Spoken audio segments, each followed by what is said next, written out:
Bismillahirrahmanirrahim. Assalamualaikum warahmatullahi wabarakatuh. Perkenalkan, nama saya Aspa Hamid SHMH, IDN 0931125915 sebagai dosen tetap Fakultas Hukum Universitas Indonesia Timur Makassar dengan TMT terhitung 1 Maret tahun 2012. Baiklah, pada kesempatan ini perkenankan saya mempresentasikan deskripsi mata kuliah yang saya ajarkan pada Prodi Hukum Fakultas Hukum Universitas Indonesia Timur Makassar, yaitu mata kuliah Hukum Administrasi Negara. Mata kuliah Hukum Administrasi Negara dengan kode mata kuliah 4HU 401 yang diajarkan pada semester 6 atau semester 4 dengan bobot SKS 4 SKS. Pada mata kuliah Hukum Administrasi Negara ini adalah mata kuliah yang akan membahas tentang kedudukan dan kewenangan pejabat pemerintahan yang terkait dengan keputusan dan atau tindakan pemerintahan yang berdasarkan peraturan perundang-undangan atau asas-asas umum pemerintahan yang baik, sopan, adil, dan terhormat, jauh dari kesaliman. Hukum administrasi negara ini terus berkembang, baik secara teori maupun secara konsep. Manfaat dari pembelajaran pada mata kuliah ini diharapkan kepada mahasiswa agar dapat memahami, mengkaji, dan menganalisis istilah-istilah yang terkait hukum administrasi negara. Substansi pokok dalam pembahasan mata kuliah ini adalah membahas tentang pengertian dan istilah hukum administrasi negara. Kemudian substansi pokok yang kedua adalah membahas tentang kewenangan pemerintahan. Substansi pokok yang ketiga adalah membahas tindakan pemerintahan. Substansi pokok yang keempat adalah membahas tentang keputusan tata usaha negara. Substansi pokok yang kelima adalah membahas tentang asas-asas umum pemerintahan yang baik dan akuntabel. Kemudian substansi pokok yang keenam, peradilan tata usaha negara. Substansi pokok yang ketujuh, upaya-upaya administratif. Dalam mata kuliah hukum administrasi ini juga akan membahas beberapa aspek. Aspek pertama adalah membahas tentang pengertian hukum administrasi negara dan istilah-istilah di dalam hukum administrasi negara.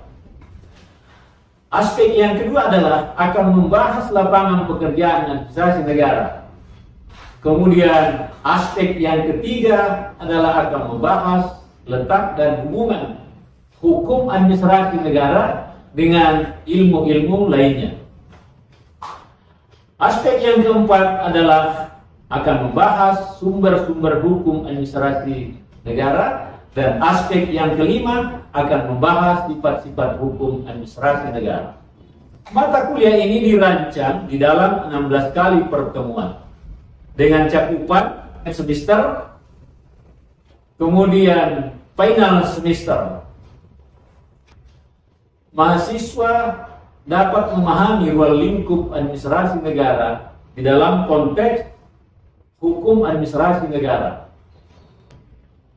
Mahasiswa dituntut agar mampu memahami hubungan antara hukum administrasi negara dan hukum tata negara, agar mahasiswa dapat memahami peraturan kebijakan pemerintah, dan selanjutnya adalah agar mahasiswa juga mampu memahami penegakan hukum dan akuntabilitas hukum dalam konteks hukum administrasi negara.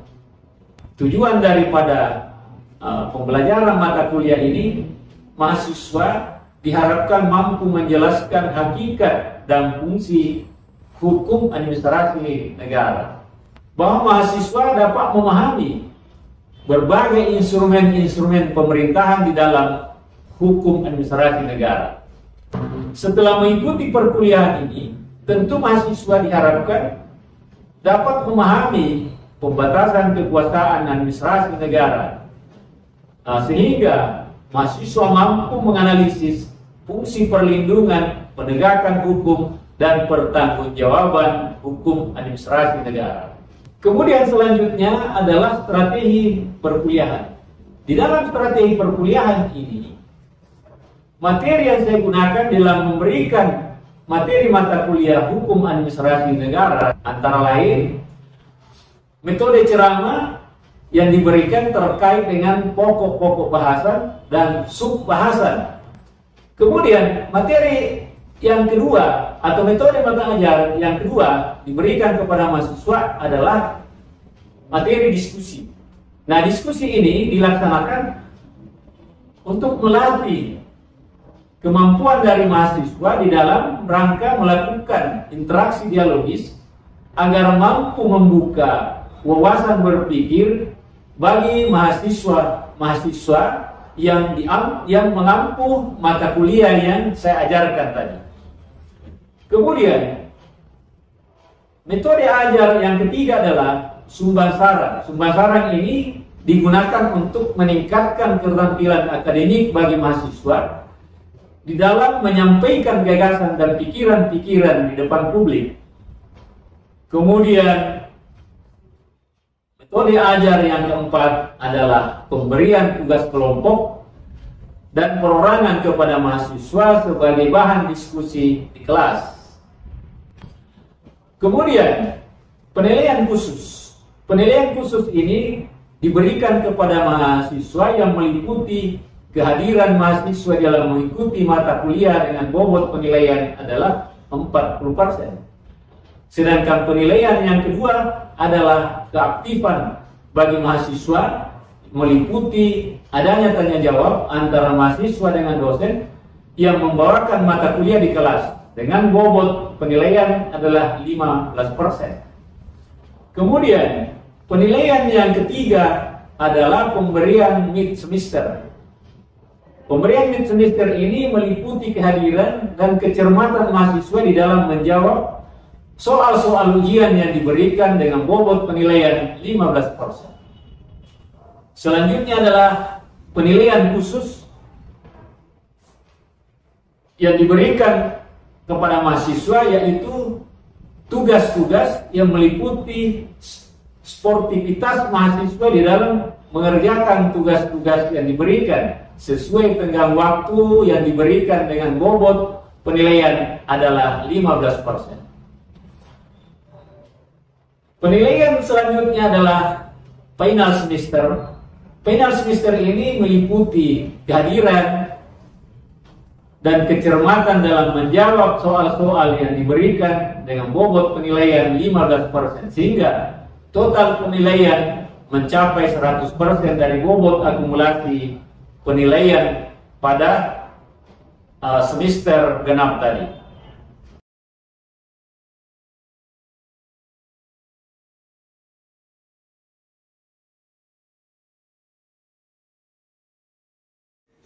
Bismillahirrahmanirrahim. Assalamualaikum warahmatullahi wabarakatuh. Waalaikumsalam warahmatullahi wabarakatuh. Pertama-tama saya ucapkan terima kasih atas atensi daripada adik-adik sudah mau datang untuk mengikuti mata kuliah yaitu Hukum Administrasi Negara atau yang sering kita sebut dengan HAN. Pada Hukum Administrasi Negara ini, adik-adik sekalian, kita akan menyambut dari sub-bahasan minggu lalu masuk kepada pengertian wewenang. Jadi mata kuliah kita ini atau materi yang kita akan bahas ini adalah sambungan dari materi yang saya ajarkan pada minggu lalu. Nah, baik adik-adik sekalian. Jadi kalau materi kita ini seperti yang kita bahas minggu lalu, yaitu kewenangan. Nah, di sini saya akan menjelaskan pengertian wewenang. Ya. Nah, adik-adik sekalian, jadi pengertian wewenang di mana setiap pejabat administrasi negara itu bertindak menjalankan tugas-tugas harus dilandasi dengan wewenang. Nah, wewenang ini sendiri dia lahir dari kewenangan. Jadi kalau seseorang diberikan kewenangan, karena kewenangan ini sesungguhnya adalah perintah undang-undang. Jadi kalau orang berbicara kewenangan, berarti berbicara dengan legalitas dari undang-undang sendiri. Kewenangan ini kadang dikaitkan dengan kekuasaan. Ya, jadi kewenangan itu kadang dikaitkan dengan kekuasaan. Tapi otomatis kalau seseorang memiliki kewenangan, maka otomatis dia akan mendapatkan kekuasaan atau kedudukan. Kenapa? Karena kewenangan ini tidak bisa dipisahkan dengan kekuasaan. Dia itu laksana madu dengan manisnya yang tidak bisa dibedakan. Makanya orang terkadang sulit membedakan antara kewenangan, kekuasaan, dan wewenang. Nah, di sini adik-adik sekalian saya akan jelaskan bahwa pemisahan antara kewenangan dengan wewenang itu harus kita pisahkan. Ya, jadi jangan kita asal menyebut bahwa ini kewenangan saya. Nah, harus ada kewenangan. Kewenangan ini yang memberikan wewenang. Adik-adik sekalian, setelah bahasan-bahasan tadi ini, masih saya memberikan kesempatan kepada satu orang mahasiswa untuk bertanya. Saya persilahkan. Oh ya, silakan. Ya, namanya siapa? Namanya? Perkenalkan, nama saya Saiful. Pertanyaan saya, apa perbedaan kewenangan dan wewenang? Baik, jadi yang ditanyakan ini saudara Saiful, apa perbedaan kewenangan dan wewenang? Itu pertanyaan yang sangat bagus, bahwa kewenangan itu apa yang diberikan oleh undang-undang itu yang menjadi suatu kewenangan. Sedangkan kewenangan itu adalah satu organ yang diberikan oleh orang yang memiliki kewenangan tadi atau pemangku kewenangan tadi. Tapi organ ini hanya satu sebagai onderdil saja, ya, sebagai pelengkap saja di dalam suatu roda organisasi atau roda pemerintah. Jadi adik-adik sekalian, saya rasa seperti itu gambaran yang saya berikan terkait kewenangan dan perbedaan dari wewenang tadi. Baik. Selanjutnya masih kita berkisar kepada pengertian wewenang itu sendiri. Jadi secara umum, wewenang ini merupakan kekuasaan untuk melakukan semua tindakan hukum publik. Jadi saya ulangi bahwa wewenang itu secara umum merupakan kekuasaan untuk melakukan semua tindakan publik. Jadi ada sinkronisasi tadi. Nah, bahwa ada yang berbicara kewenangan, ada yang berbicara wewenang. Nah, kemudian pengertian dari wewenang pemerintah itu ada dua. Yang pertama, hak untuk menjalankan suatu urusan pemerintahan. Nah, ini dalam arti sempit. Contohnya begini. Seorang kepala daerah tadi memberikan wewenang kepada seseorang, ya, karena kepala daerah ini memiliki kewenangan untuk memberikan wewenang kepada seseorang. Ini dalam arti sempit.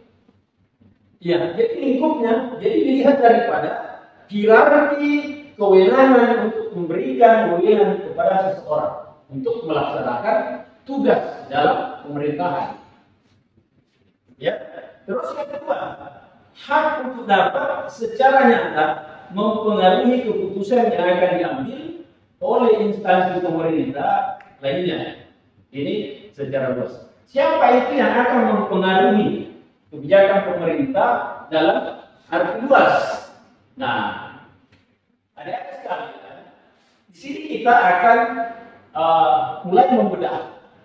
Tadi dalam arti sempit, sekarang dalam arti luas. Nah, Dalam arti luas, kalau misalnya kita kembali dulu kepada hierarki pemerintahan, bahwa hierarki pemerintahan itu ada tiga, ya, ada tiga pilar yang sering kita sebut trias politika. Di sana ada eksekutif, di sana ada legislatif, di sana ada yudikatif. Nah, hak untuk dapat secara nyata mempengaruhi keputusan yang akan diambil oleh instansi. Ini secara luas. Jadi begini adik sekalian, kalau eksekutif dalam hal ini presiden memberikan suatu kewenangan kepada menteri, ini cakupannya luas tetapi terbatas. Misalnya begini, dia menteri pemuda dan olahraga misalnya. Nah, ini cakupannya ini kewenangannya besar tetapi terukur. Karena dia hanya mengurusi yang masuk di dalam kementeriannya. Kemudian, kalau presiden itu memberikan kewenangan kepada Mendagri, ini cakupannya lebih luas karena Mendagri itu mengatur terkait pemerintahan. Nah, kalau terkait pemerintahan berarti secara keseluruhan, ya, seluruh warga negara Indonesia hari ini cakupannya lebih luas. Jadi hierarkinya yang tadi, kekuasaan itu dia lebih luas. Kenapa kalau Mendagri lebih luas dibanding tadi Menteri Perekonomian misalnya?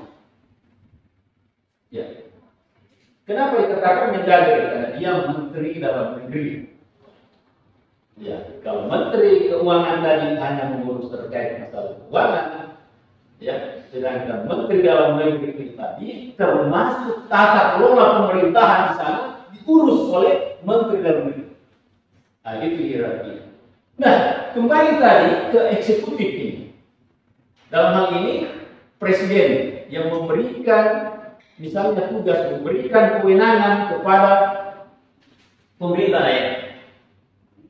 Ya, sekalipun itu dilakukan secara politik.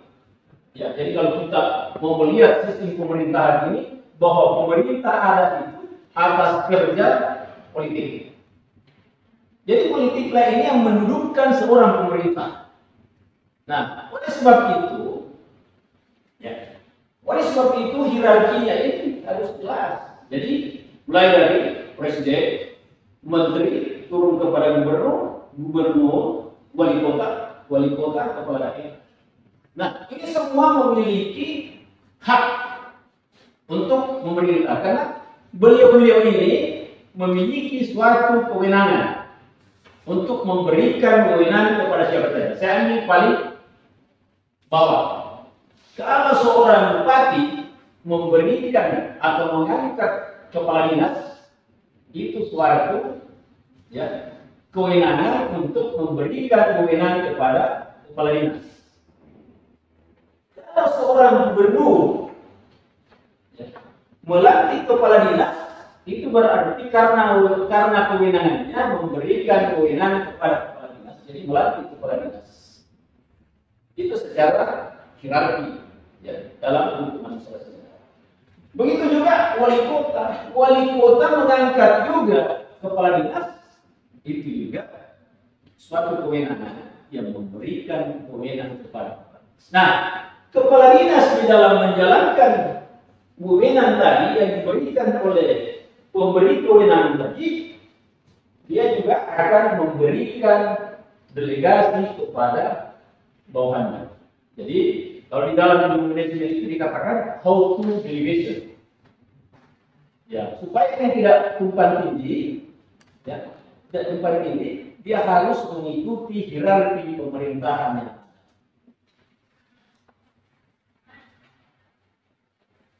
Kemudian sifat dari wewenang pemerintah. Jadi sifat dari wewenang pemerintah ini selalu tunduk pada batas yang ditentukan. Jadi yang ditentukan batasnya itu tadi. Kalau batas wewenangnya sudah sampai, ya harus tunduk. Ya, siapapun dia harus tunduk dan taat kepada aturan yang ada. Kemudian begitu juga batas wilayah kewenangannya. Jadi misalnya begini, Gubernur Sulawesi Selatan batas wilayah kewenangannya itu yang mencakup saja beberapa bupati misalnya. Kalau misalnya satu gubernur, satu pemerintahan atau provinsi Sulawesi Selatan misalnya, saya ambil contoh ini, kemudian memiliki kabupaten misalnya gubernur, maka gubernur itu punya kewenangan wilayah kekuasaan 20 kabupaten saja. Bagaimana kalau lebih? Nah, kalau lebih itu tadi dia bekerja di luar kewenangannya. Nah, terjadi tadi, jadi yang terjadi adalah maladministrasi karena dia bekerja di luar kewenangan.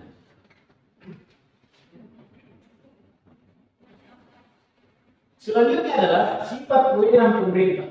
Jadi pelaksanaan wewenang pemerintah terikat pada hukum tertulis atau peraturan perundang-undangan, kemudian asas legalitas dan hukum tidak tertulis. Jadi bukan hanya hukum tertulis saja itu yang bisa menjadi legalitas, hukum tidak tertulis juga bisa menjadi legalitas. Contohnya apa? Nah, contohnya apa? Ada beberapa daerah yang masih menjadikan hukum tidak tertulis itu menjadi hukum di wilayah mereka. Ya, seperti kalau di Sulawesi Selatan ini Kajang. Ya, Kajang itu masih tinggi pemahaman di sana bahwa hukum adat itu yang berlaku. Hukum adat ini kan hukum tidak tertulis. Apakah secara administrasi negara ini dia masuk pada konteks hukum yang sah? Ya, jawabannya adalah dia sah, karena sampai detik ini, sampai hari ini kita masih menganut hukum adat. Masih kita akui hukum adat. Ya, termasuk transaksi mereka secara adat kita masih akui. Nah, bagaimana hukum tertulis? Ya, hukum tertulis tadi ada beberapa bagian yang memang yang menggunakan hukum tertulis juga benar, hukum adat juga benar. Hukum tidak tertulis belum kita hapuskan. Baik, adik-adik sekalian.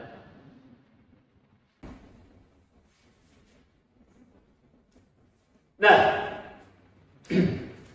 kita lanjut kepada cara memperoleh wewenang pemerintah. Jadi cara memperoleh ini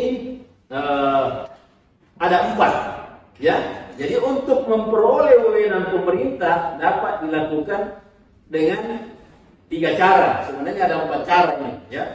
Nah, yang pertama adalah atribusi. Jadi atribusi ini adalah pemberian wewenang oleh pemerintah untuk membuat kepada organ pemerintahan. Nah, apa yang maksudnya untuk membuat kepada organ pemerintahan? Jadi pemberian wewenang, ya, pemberian wewenang untuk membuat, ya, atau memberikan delegasi, ya, memberikan delegasi kepada orang atau badan untuk melakukan suatu tindakan administrasi negara. Nah, kemudian delegasi, ya, how to delegation. Jadi bagaimana pemerintah itu memberikan suatu delegasi, ya, memberikan suatu delegasi ini ada pelimpahan wewenang pemerintah dari satu organ pemerintahan kepada organ pemerintahan lain. Jadi saya ulangi, bahwa delegasi ini adalah pelimpahan wewenang pemerintah dari satu organ pemerintahan kepada organ pemerintahan lainnya. Ya, ini bisa dimengerti. Kemudian selanjutnya adalah mandat. Ya, jadi ada mandat. Nah, kalau dulu ketika presiden itu masih dipilih oleh MPR, maka presiden itu dikatakan mandataris. Ya, ya, presiden mandataris. Kenapa dikatakan presiden mandataris? Karena MPR memberikan mandat untuk menjalankan pemerintahan sebagai kepala negara, sebagai presiden dan sekaligus sebagai kepala negara. Baik, adik-adik sekalian, ya, setelah kita membahas beberapa bahasan terkait dengan materi yang kita bawakan pada siang hari ini, maka saya akan memberikan kesempatan kepada seorang mahasiswa yang bisa memberikan kesimpulan dari materi yang kita bahas di dalam kelas. Silakan. Bismillahirrahmanirrahim. Assalamualaikum warahmatullahi wabarakatuh. Terima kasih atas kesempatan yang diberikan oleh Bapak. Sebagai kesimpulan yang saya terima pada pertemuan kali ini adalah perbedaan antara wewenang dan kewenangan dalam pemerintahan itu, kewenangan ini merupakan suatu hal yang diberikan oleh undang-undang. Kemudian wewenang ini adalah seseorang yang mempunyai kewenangan memberikan wewenang kepada instansi yang lain, begitu contohnya Pak. Dan yang terakhir adalah untuk cara memperoleh wewenang dalam pemerintahan itu ada 4. Yang pertama atribusi, yang kedua delegasi, dan yang ketiga mandat, dan yang keempat diskresi. Sekian dan terima kasih. Baik, terima kasih atas kesimpulan yang diberikan. Saya rasa kesimpulan ini yang sangat luar biasa yang disampaikan tadi oleh Saudara Saiful, dan saya rasa Saudara Sahrul, dan saya rasa inilah yang paling yang paling ditunggu-tunggu oleh rekan-rekan untuk menyimpulkan suatu bahasan, dan yang memiliki 3 landasan tadi, Yang pertama atribusi, kemudian delegasi, mandat, dan diskresi. Sekali lagi saya haturkan banyak terima kasih atas segala atensi daripada adik-adik yang secara tekun mengikuti mata kuliah ini dari awal sampai akhir. Saya sekaligus pamit diri.